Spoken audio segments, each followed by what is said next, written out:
Nothing less than a national mobilization will be required to defeat climate change.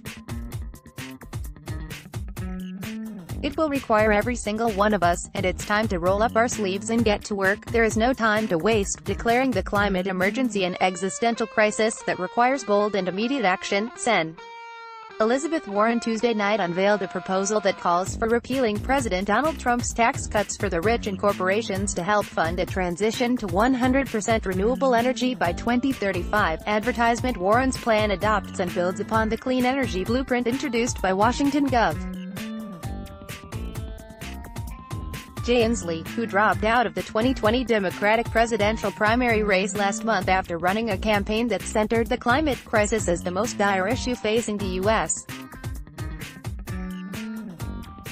and the world. Jay didn't merely sound the alarm or make vague promises. He provided bold, thoughtful, and detailed ideas for how to get us where we need to go, Warren wrote in a Medium post. One of the most important of these ideas is the urgent need to decarbonize key sectors of our economy. Today, I'm embracing that goal. Warren said she will commit an additional $1 trillion over 10 years, fully paid for by reversing Trump's tax cuts for the wealthiest individuals and giant corporations, to match Governor Inslee's commitment, and to subsidize the economic transition to clean and renewable electricity, zero-emission vehicles, and green products for commercial and residential buildings. The senator outlined the broad goals of her clean energy plan, which calls for $3 trillion in federal investment. Advertisement. By 2028, 100% zero carbon pollution for all new commercial and residential buildings. By 2030, 100% zero emissions for all new light-duty passenger vehicles, medium-duty trucks, and all buses. By 2035, 100% renewable and zero-emission energy and electricity generation, with an interim target of 100% carbon-neutral power by 2030. Nothing less than a national mobilization will be required to defeat climate change, said Warren. It will require every single one of us, and it's time to roll up our sleeves and get to work. There is no time to waste. Warren's clean energy plan was unveiled Tuesday as part of the Massachusetts Senator's overall climate platform, which is detailed on her website. Warren, an original co-sponsor of the Senate Green New Deal resolution, said her platform would aim to ensure a just transition for fossil fuel industry workers, bolster protections for frontline communities, and create millions of well-paying union jobs while confronting the climate crisis.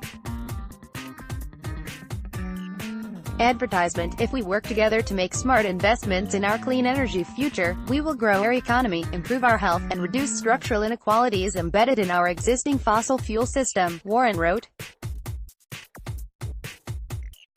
The task before us is monumental, and it is urgent. The youth-led Sunrise Movement praised Warren's platform, which was compiled ahead of a CNN climate crisis town hall on Wednesday that will be attended by 10 Democratic presidential candidates, including Sen. Bernie Sanders, IVT, entrepreneur Andrew Yang, former Vice President Joe Biden, and South Bend, Indiana Mayor Pete Buttigieg.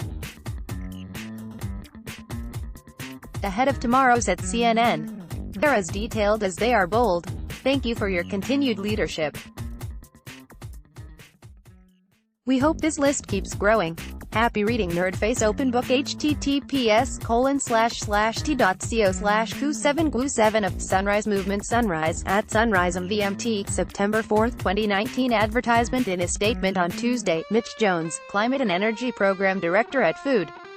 But Jones criticized Warren for neglecting to mention fracking, which is largely responsible for the planet-threatening boom in U.S. natural gas production. While Senator Warren came out early in support of previous plans to stop fossil fuel production on public lands, this latest proposal is silent on banning fracking everywhere, said Jones. Our new fossil fuel exporting economy is based on fracking. Without banning it or exports of fossil fuels, we are condemning our children to decades of fossil fuel use. Advertisement. We must move immediately to ban fracking, ban the export and import of fossil fuels, ban new fossil fuel infrastructure including pipelines, as well as banning production on public lands, Jones added. We don't have time to wait.